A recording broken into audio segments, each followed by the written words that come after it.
Chapter 1. Just a little get-together. I was around 12, a short gawky kid with acne who was not very bright, when I suddenly embarked on an adventure that would forever remain etched in my memory. It began innocently enough on a bright sunny autumn afternoon, 3 weeks before Halloween. The town was bustling with people out enjoying the pleasant weather, or carrying market bags full of fresh market produce, or a wide range of bulk candy with a black and orange theme. My parents weren't home at the time, having decided to spend the weekend touring the antique sales downtown, and maybe do a bit of exploring of the neighborhood Halloween-themed door decor and yard competitions. I was under strict orders not to invite anyone into the house while they were gone. No sooner was my parents' Pathfinder out of sight than I proceeded to invite a couple of my closest neighbors and buddies, Todd Winokur and Bill Dobbins. Todd was a lean and lanky kid with wispy blonde hair and a tendency for mean practical jokes, while Bill was short, chunky with brown curly hair with a penchant for snacking, Hawaiian shirts, and a collector's mania for archiving comic books, magic card games, and live creatures, some of which were used in Todd's malevolent pranks. There was yet another kid at this impromptu party, William Tall, or Willie for short, who was invited by Bill and not by me. He was even more socially awkward than I was, with a scrawny, pasty physique, thin-rimmed glasses that kept sliding down his long nose, and a hideous bowl cut rather similar to the one Jim Carrey sported in that 1994 movie, Dumb and Dumber. To add a major insult to injury, Willie also had asthma and struggled with a diminished self-esteem due to his mother's constant belittling. As a result, he mostly spent time with his dad and stepmom, who provided him with the support and understanding he sorely needed. While Bill and I let him hang out with us mainly out of sympathy, Todd was not as welcoming, usually giving Billy the cold shoulder whenever he was with us. At this particular visit, Todd was sneaking glances at Willie over his mug of hot chocolate. Then he would glance over at me with an expression that seemed to say, "So, whose idea was it to invite this loser?" I glanced over at Bill and saw the disappointment in his pink face. He had been hoping Todd would make a connection with Willie, but it seemed like his efforts weren't going to be rewarded. I shrugged back in sympathy, but Bill just looked away, embarrassed. Once we even tried to talk to Todd about his issues with Willie, but he just seemed to shut down, his eyes growing cold and distant, so we just dropped it entirely. Todd was always the cool one, with his athletic build, charming smile, and effortless confidence. He couldn't understand why we would include someone like Willie in our group. Willie was the kind of kid who was always seemed to constantly get himself into embarrassing jams, whether it was having his pants run up the flagpole, being used as a human hot potato by the older kids, or having a major spill out in the cafeteria. He wasn't particularly brain-savvy either, since he seemed to be struggling with his schoolwork and was never able to keep up with the latest technology or video game. However, we saw something in Willie that Todd didn't. Despite his awkwardness, Willie had a heart of gold and a great sense of humor. He may not have fit the typical mold of a cool kid, but he brought a unique perspective and kindness to our circle. Well, anyway, after a while, we grew bored with the same old horror drama, slasher/gore rubbish that was on the regular movie channels. So, Bill and Willie were talking about what to watch next. I suggested that they to get on Japanese Netflix and watch some of the new anime that hadn't been released yet on the Commonwealth version. Willie was a bit hesitant, since he had never seen an anime before, but Bill convinced him to try it out. So, they logged onto Netflix and started scrolling through the selections of anime. The titles were all in Japanese, but that didn't deter them. After a few minutes, they finally found one that caught their eye. It was called Beastars. The plot seemed pretty intriguing, a murder mystery involving furries with major personality problems, kind of like BoJack Horseman. They decided to give it a shot. Meanwhile, Todd was shooting steely glances around my shoulder at the toe. Now, if there was one thing he could barely tolerate more than Willy the wet blanket tall, it was furries. "Hey, why you watching that weird Japanese stuff?" The disgust was apparent in Todd's voice. "Dude, leave us alone," Bill frowned. "It's got a good premise. It's about furries. Gross." He gave them his most Toddish of looks, which was ultimate righteous scorn, and the two cringed heavily beneath it. "You know that the Japanese consider the furries as abomination. They are trying to get rid of the furry scourge in their country." "The majority of Japanese don't think that," Bill protested again, his voice raising slightly. "And will you just stop with this imperialist space British crap?" "No, seriously, it's the truth," Todd insisted sternly. "And really, Bill, you could have made a way better viewing choice for Wilkie than Furwood stuff." "Oh, like it's your own business anyway," Bill bravely countered. "And who are you, my disapproving dwarven mother?" "No, thank the gods," Todd cried with a deep sigh of relief. "If I had a spot spawn like you, I'd have sued the hospital for medical malpractice." Bill flushed a bright beet red and opened his mouth to fire off a withering Keebler epitaph when I decided to step in before an all-out civil war broke out. "Yeah, well, we got yokai as well as First Nation spirit folk living around here." I rushed in without stopping to take a breath. "And some of them are anthrop, and I don't hear you complaining about them." Much to our relief, Todd was quiet for a moment as he mulled over this bit of info.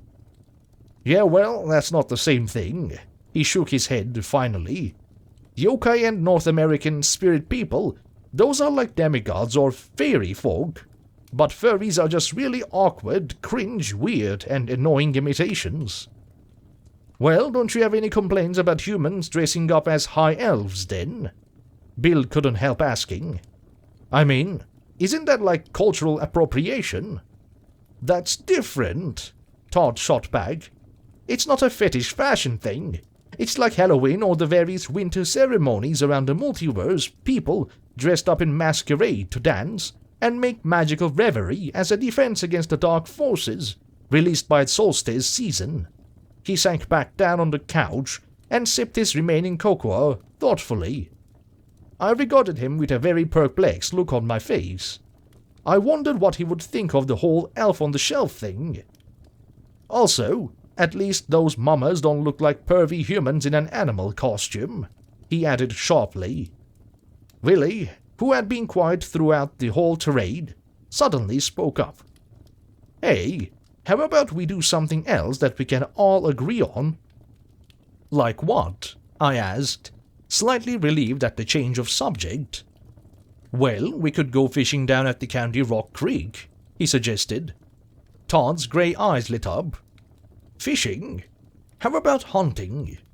His dad just happened to be an avid sportsman when he wasn't headhunting for a major biotech firm. "We can go fishing and hunting," I cautiously offered.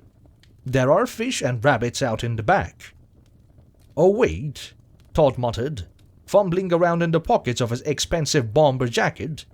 "Forgot to bring my sling and shots, so we'll have to leaving it at fishing then." "All right, that's a start," I muttered as I stood up and squared my narrow shoulders. "The fishing poles and lures are up in the attic." I saw Bill breathe a sigh of relief as he switched off the wall screen. Even though he wasn't a vegan, he greatly disapproved of Todd's randomly annihilating defenseless wildlife. Still, he didn't want to be labeled as a wuss, or worse yet, a hualo. Null human, people of dust. "Okay, let's get our asses out of here and let's do this shit." Todd grinned enthusiastically, springing up from his seat. I glanced up at the living room clock. Only 12:48 p.m. That was still enough time. Chapter 2. Something old, something blue. We all sprinted upstairs, and Bill and I searched around the dusty, useless artifacts and tattered furniture left by previous generations of Thompsons. Finally, we located the scattered fishing equipment and supplies shoved deep into various spider-infested recesses of the jumbled attic. While we were rummaging around, we also found a dusty puzzle box simply marked Mystics that my older brother Derek forgot to toss shortly before moving out of the house. "Hey, check this out," I announced, wiping layers of cobwebs and grime away with my palm. Bill took a look at the scribbled label and was intrigued too. "Mystics?" he asked, narrowing his eyes as we stared down at the rather intriguing-looking object. "Like Dungeons and Dragons board game stuff? Hey, those vintage ones could go for like $1,500 on eBay." "Or Mystic Journey, as in bong wizard stuff," Todd commented with a snide chuckle. "Nah," I shook my head. "Derek would have taken his bongs with him." I mulled over the box for a few seconds before sliding it open. And besides, he wasn't much of a stoner. I peered inside and found what appeared to be a bunch of old hand-sewn corduroy pillow sheets, each neatly tied in pairs with red twine. I removed a couple and carefully opened them. Inside was what looked folded pieces of thin brown parchment. Todd muttered, studying them. "Hey, if those are pin-ups, can I have some of them?" "Not a pin-up." Willie carefully opened one out, then narrowed his pale, bespectacled eyes. "It's a map." He spread it out on the floor and we all huddled around it, staring in amazement. I squinted at it closely, then scratched my head. "Wonder what it's for? A surveyor, you think?" "It's a freaking treasure map, of course," Todd burst out. Everyone turned to stare at him. He shrugged. "What? You didn't know that?" I stared back at the map. It was drawn by hand and appeared to be several hundred years old, judging from the thin parchment. The red and black ink had faded a bit, but the letters and landmark shapes were still clear and familiar looking, for it depicted the surrounding area from the Swanwick Forest to the nearby towns between the River Orth and the Glyph Fallout area. "So you're saying that this might lead to real-life treasure?" I asked skeptically. Todd snorted. "Well, what else could it lead to? Starbucks?" Willie, who'd been studying it closely, glanced up at him. "Well, it's pretty old," he stated philosophically. Todd nodded eagerly. "Of course." Willie just blinked at him, like a sleepy tortoise. "What?" Todd snapped impatiently. Willie simply shrugged as he adjusted his glasses. "It might even be a clever reproduction," he pointed out. "Alex's brother was into Dungeons and Dragons role-playing as well as the Society for Creative Anachronism." "Yeah, and he was also into geocaching," Bill piped up, "which is also like treasure hunting." "You see? You see?" Todd gestured wildly in Bill's direction. "That's proof enough." "Well, if it's a real treasure map, that means there's real treasure to be found," I said thoughtfully. "Yeah, and since we're all here," Todd went on matter-of-factly, "and have nothing else to do today, we should go on a hunt for it." "But what about my folks?" I insisted. "They might come back at any minute." Bill and Billy gave me a sympathetic look, while Todd shook his head impatiently. "Well, what do we care? Let's go find that treasure," he cried. I frowned at him. Typical Todd. "I'll go get the shovels," Willie said, hurrying past me. "We need to prepare some snacks too," Bill reminded, always thinking of his stomach. "Yeah, we're also going to need some iced drinks too," I added gruffly. "It's going to be hot." I headed downstairs to grab some sandwiches and drinks for the road. When I came outside, I found everyone waiting impatiently. "Well, what are you waiting for?" Todd said, tapping his foot. "Let's go already?" I glanced down at the map he held clenched in his right hand. "All right," I said with a curt nod. "Let's get going then." Chapter 3: Into the Woods.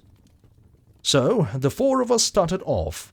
We were just like those adventurous kids in The Goonies or Stand By Me. We weren't a gang, because we weren't mean enough, unless you count Todd. I'm not trying to be cute or sentimental here, but it was really like something out of an 80s movie, or a Stephen King book. Four friends, heading out for the great unknown, looking for a treasure trove or hopefully, in this case, some reward money for finding a geocache. I thought it was funny that I was the only one who hadn't really wanted to go, yet I was the only one who really had a good excuse for staying put. It wasn't just because of my parents coming home soon, it was also because of Swanwick Forest's reputation as a mysterious and dangerous place. My brother, Derek, didn't trust Swanwick and always took the long way around when he went out to surf. He told me on several occasions to stay out of Swanwick, but he wouldn't say why exactly. Just that it would fuck me up big time if I ever ventured in. Now, the four of us were going to cross a little bit of it in order to find the red X spot. I could tell you a lot of things about Swanwick. I could tell you it was once a big game hunting ground for the rich people back in the 1800s, and that it was the first national park in the area.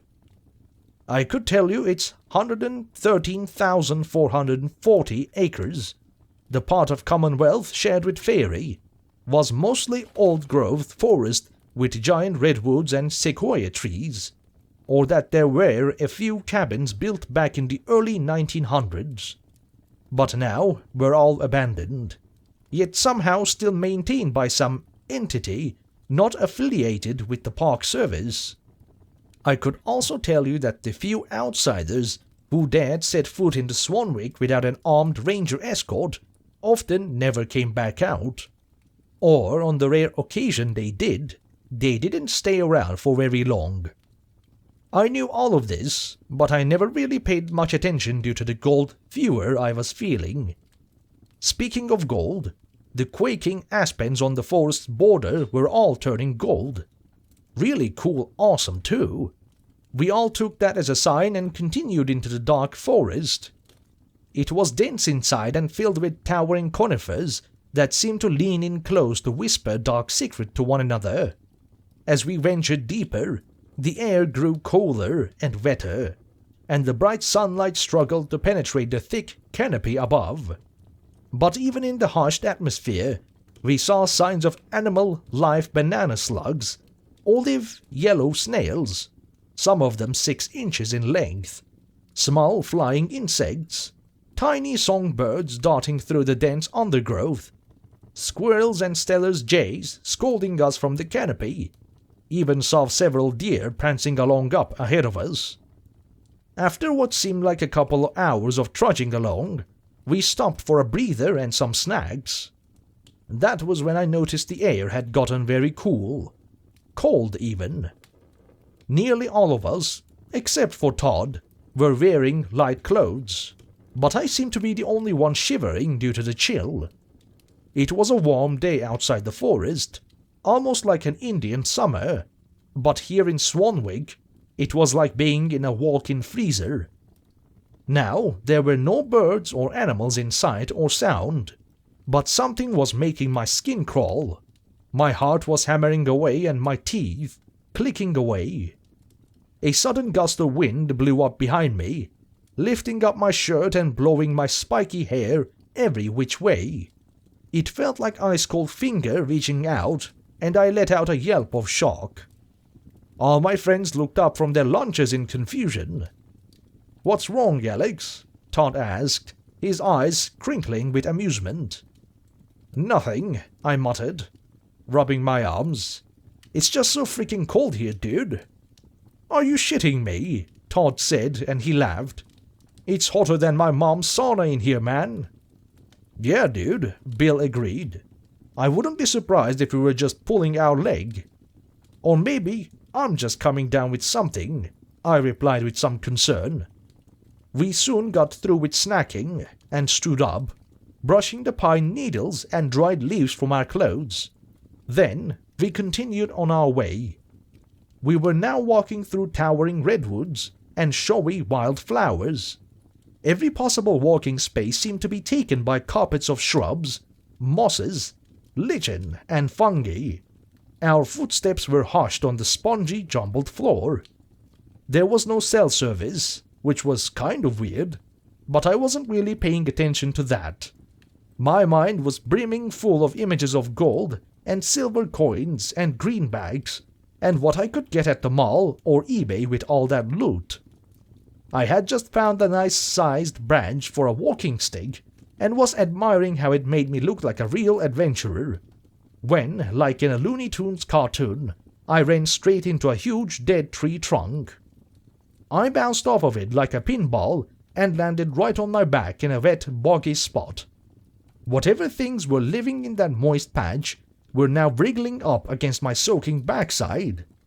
They moved lightning fast like snakes on steroids, and seemed to have little legs. I was really hoping they were just salamanders and not centipedes. I absolutely hated centipedes as well as spiders, especially the massively huge tropical kind that with all those ugly-ass legs and looked like absolute hell spawns. Dude, are you okay? Bill was leaning over me, and Willie was peering anxiously over his shoulder. Dazedly, I nodded and let them haul me up. Yeah, I'm okay, I muttered. Thanks. You sure you didn't hurt yourself? Willie asked me in a small, worried voice. Nope, I'm fine, I told him as I hurriedly swatted at my muddy clothes. It's just my pride that's bruised. Then, rubbing my forehead, I felt a lump already forming. Shit. I could hear Todd laughing like a hyena behind me, so I turned to glare at him. Stupid jerk-bag elf, I muttered as I started toward him with a tightly clenched fists, but Bill grasped my arm tight. Don't waste your time on that idiot, he reminded me. We need to get back at finding that loot. I let Bill tug me away, but kept flipping off the highborn, who was still laughing his scrawny ass off. Hey guys, look! Everyone turned to stare at Willie, who now held the map, and then in the direction he was pointing. There was an overgrown trail leading off through the thick brush. It's included here, he explained solemnly at us, and then back at the trail. Before anyone could react, Todd immediately snatched the map away. Give it here, peasant, he said with disdain. Bill and I were both taken aback by Todd's derogative slur. We all went to the same school, lived in the same neighborhood, and no one had ever been called a peasant before. It was just as bad as being called a hualo or null rat. We were about to confront him when we suddenly heard noises off in the distance, like high-pitched laughing, singing, and hooting and hollering, but they were distorted. It was as if hyena, fox, bobcat, and other weird eerie animal sounds were being played together through an ancient stereo system that hadn't been tuned properly. Just some coyotes, Todd brazenly assured. We could tell by the way he spoke that even he wasn't quite sure. The hairs on the back of our necks stood on the end, and our skin crawled it had been covered with fire ants. I could see goosebumps forming on the bare arms of Bill and Willie. They were terrified. I could even hear them whispering to each other. I don't like this man, Bill muttered. I think we should go home. Sounds like a skinwalker or Wendigo meeting. Yeah, I think so too, Willie agreed. This whole quest thing seems poorly planned from the start. Oh, come on, guys, Todd cut them off. It's just a bunch of coyotes. We'll be fine. So, we kept going, determined to reach our destination and to prove to Todd that we weren't of paltry ancestry. It was like after 30 more minutes of navigating through the prickly undergrowth, we stumbled upon a hidden path, overgrown with clumps of brambles and bracken ferns. The path led us through a series of hairpin turns and steep, slippery climbs, each more challenging than the last. Minutes turned into more hours as we delved deeper into the forest, our frustration growing with each aching step. Our anger, too, due to Todd for loudly berating Bill for eating the remaining food, although Bill swore that the food pack never left his side, and then for accusing Willie for purposely misplacing the shovels and slowing down our progress with fake asthma attacks. By now, we were about to thrash Todd for his entitled stupidity and arrogance, for picking on Bill and Willie for something not their fault. If we could only catch up to him when the winding path finally ended at the crest of a small, oak-covered hill. As I leaned forward, grimy hands on scuffed, scratched knees, panting heavily and glanced around, the rest of the ragged team stumbled in behind me to follow my tired gaze. There in the distance was our destination, the earth bubbling and flowing through red alders and fern-lined banks. "We made it," Bill wheezed, throwing his plump fist up in a victory stance. "Not so fast," Todd exclaimed, barging past us. "Huh?" Bill furrowed his brow, dropping his hands. Willie gave a resigned sigh and folded his thin arms. "Look over there," the highborn jabbed his long pale finger. Verily, we followed the direction Todd was pointing. In the pristine valley scattered with mossy ravines and gnarled oaks, on the other side of the river was a second set of hills. "Are you freaking kidding me?" Bill wailed. "No," Todd murmured, wide-eyed and damp with dew and sweat. "That's what I saw when I was up on the ridge." "What ridge?" I asked irascibly. "This ridge," Todd admitted, pointing down. "When I got up here, I went over this hill to look and saw this." "What?" My yell made Willie cringed. "Why the hell didn't you say that earlier?" Todd squirmed a bit under my glare, reminding me of a cornered fox, or maybe even a weasel. "I didn't want to discourage you," he finally spoke with a faint, catty smile. "If we can get across the river, it shouldn't be too far a walk, and we'll probably get there in time." "Oh yeah?" I grunted. "Well, what time is it then?" Todd glanced at his watch. "It's 4:35. "Shit!" I spat. "What?" Willie said shakily. "My parents are probably home by now," I groaned quietly, "as well as everyone else's parents." Todd frowned deeply as he studied the map closely. "If we get to the river and cross it, and then get to the top of those hills, and they aren't as high as these, we won't get to the treasure cave until about 5:30. "What the hell do we do then?" Bill fretted. "The sun's going to set soon and we don't even have the shovels now, even for protection." "Well, let's get the river first," Todd suggested brightly, "and we'll think about it then." "What's there to think about?" Bill threw me a panicked look. "I mean, we're not gonna go back home now?" "Bill, stop worrying," I advised. "You're just wasting energy. Also, need to conserve your water." Bill took a few measured deep breaths. Okay, you're right. So just do this one thing at a time." "Right." Todd looked up with a smile. "How the hell are we supposed to cross that?" Willie demanded, his shoulders sagging as his shaky fingers raked his dopey haircut. "Just take your shoes and socks off," Todd snidely suggested as he started down the hill. Chapter 4: The Hobby on the Headland. In the end, we didn't need to take our shoes and socks off, because after what felt like an eternity of slogging, we stumbled upon a hidden culvert concealed behind a cascading waterfall. The hollow sound of rushing water filled our ears as we entered the damp metal tunnel, our hearts pounding with fatigue and cautious anticipation. Yet, instead of exiting into an enormous Aladdin cave of sparkling jewels and ancient gold artifacts, we came out on a grassy headland, nestled between towering jagged cliffs and crashing murky waves. There was not a tree or bush to be seen, just wind-swept yellowish-brown grass stretching in all directions. At its very center was a spiral formation of grey driftwood and polished white stones. Where the pattern converged was a hobby horse. For several long minutes, we just stood there, staring at this peculiar thing. A foreboding aura seemed to emanate from its desolate form, as if it were a vessel of ill fortune, abandoned by the whim of fate.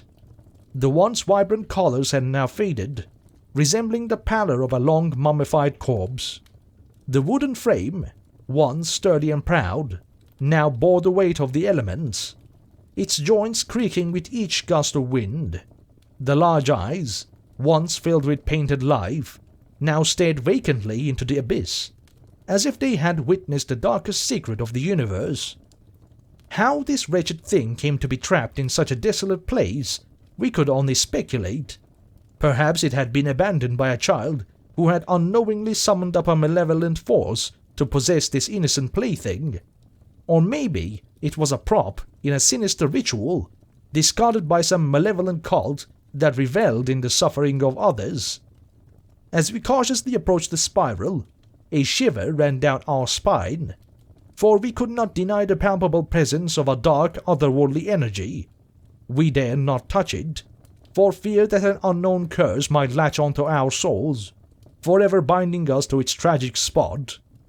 Then the sky, which had been a dull silvery grey, suddenly darkened like a bruise. We quickly left, heading for the culvert as a sudden downpour began soaking us through. With our long legs, Todd, Willie and me made it across the now swelling tributary, but portly Bill wasn't as lucky. "Man down," he called out, tripping halfway across. One of his sneakers had wedged under a heavy rock, and in the face of the rapidly rising water, was forced to abandon it. The icy wind started whistling as it blew through the curved stretches of driftwood barrier, swaying the hobby horse like a metronome. It seemed to whisper tales of woe and despair, its voice following us back from the now half-flooded tunnel. Days of grounding and revoked privileges followed, but still, the image of the cursed hobby horse continued to haunt me.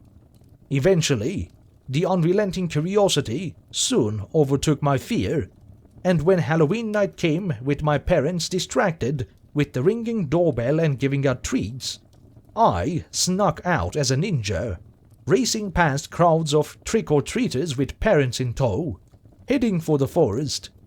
This time, I brought with me a flashlight as well as a shovel, determined to uncover the reason behind its curse. This time I went alone. Bill, on the terms of his parental probation, wasn't allowed out on Halloween alone. He was ordered to accompany his twin kid sisters and parents to the various G-rated, family-friendly costume parades/festivals sponsored by local businesses and community members. Willie, fortunately, was still with his dad and stepmom and happily helping around the house as well as at his maternal grandparents' sushi shop. As for Todd, all he got for his misadventure was just a slap on the wrist, and from what I heard on the school grapevine, he still had plans on dressing up as one of the Shinigami characters in the Bleach anime series.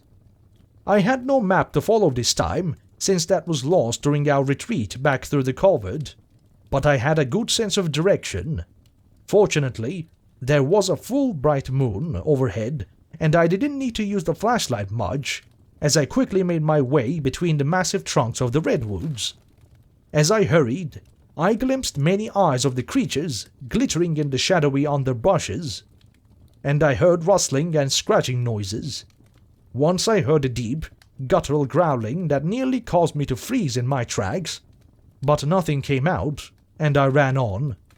By the time I got to the moonlit earth, I was shivering with cold and fear, but I pressed on until I came to the waterfall and the hidden tunnel. However, someone else had arrived long before me. for the hobby horse was now strewn all over the place. It appears as though it had been trampled by large, heavy work boots after being broken up by an axe. The surrounding spiral, which had originally been painstakingly crafted, now lay scattered in uneven fragments. Still, I had to find out what was hiding at the very heart of the center, so I started digging. As I dug deeper, a sense of unease crept over me. The clay-like soil seemed to resist my efforts, as if it were protecting a deeply hidden object from my prying eyes. But I persisted, driven by a desire to unravel the mystery that lay before me. And then, as if by some unseen force, the earth gave way, revealing a hole no bigger than a badger's burrow. Setting my shovel aside, I shined a flashlight down into the hole. The yellow beam revealed gleaming objects set in niches on the curved walls and on the packed earth floor below. A chill crept up my arms as a faint acrid smell came from the opening. Nevertheless, I put one foot into the burrow and slipped down into the earth. With a bone-jarring thud and a heavy shower of clods, I landed in a low chamber smelling of damp, moldy earth and festooned with twisted roots.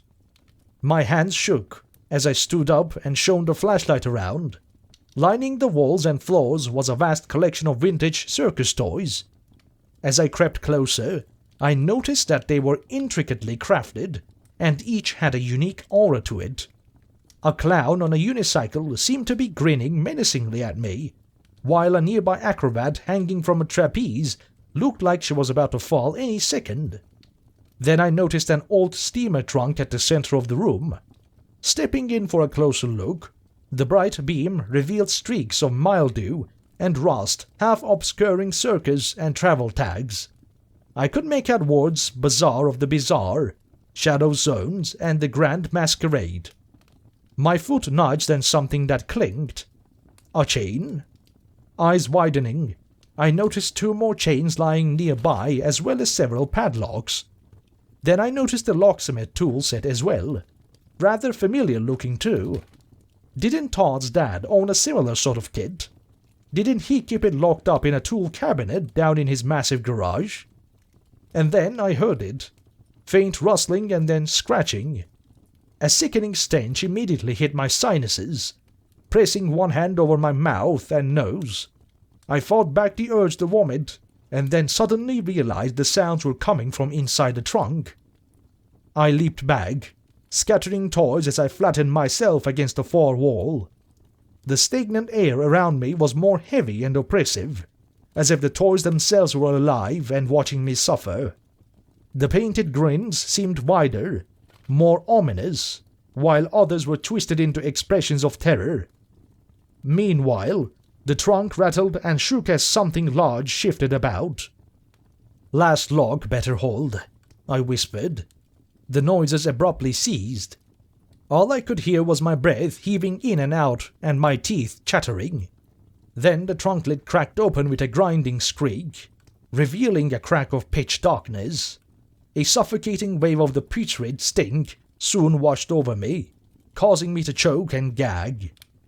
That was when long white arms slowly came out with bony hands, feeling carefully about, finding the tool set, delicately selecting a suitable pick, and then the spidery digits starting to work, expertly inserting the pick into the heavy padlock, turning it this way and that.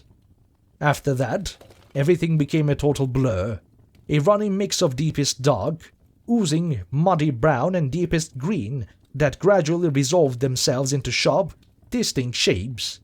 The huge large tree I was in, the figures of my dad, still in his Merlin costumes, and 2 police officers in a cherry picker, trying to persuade me to let go of the trunk, trying their damnedest to convince me that there were no monsters in trunks and that I wasn't still trapped in a dark pit somewhere, surrounded by cursed toys, with cold white hands tightly clutching at my throat.